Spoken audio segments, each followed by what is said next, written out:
Petroleum मसनूआत की कीमतों में इजाफे के आफ्टर शॉक्स कम न हुए। पाकिस्तान रेलवे ने ट्रेनों के किराए में 2% इजाफा कर दिया।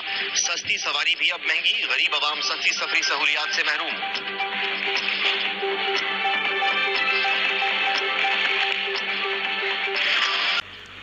सस्ती सवारी अब भी महंगी, जेलों में रेलवे के किरायों में 2% इजाफा, गरीब आवाम सस्ती सफरी सहूलियात से महरूम।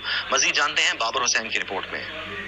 रेलवे के किरायों में एक दफा फिर 2% इजाफा कर दिया गया, जिससे अवामी सवारी में सफर करने वाले मुसाफिर भी परेशान हैं। वो अब ये उम्मीद लगा के बैठे हैं कि शायद नई हुकूमत इन किरायों में जो इजाफा किया गया है वो वापस लेगी। जो भी हुकूमत बना रहे हैं, नई हुकूमत आ रही है, जो भी किराया है इसको फिलफौर वापस होना चाहिए।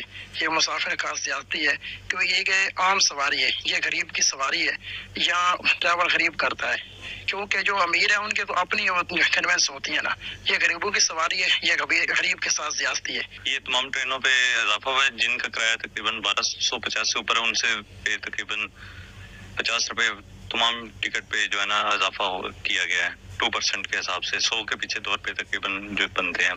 किराया भी बढ़ चुका है, यानी कि सहूलियत कुछ भी नहीं है। गाड़ी के अंदर सीट मिल जाती है, लोकल में मिल जाती है सीट, तो फिर उठाते नहीं है, तो ये उठा भी देते हैं।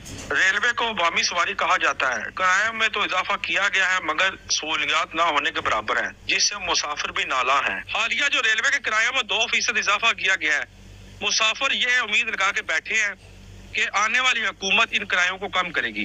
कैमरामैन इस्लान अली के साथ बाबर हुसैन, ब्यूरो चीफ सच न्यूज, जहलम।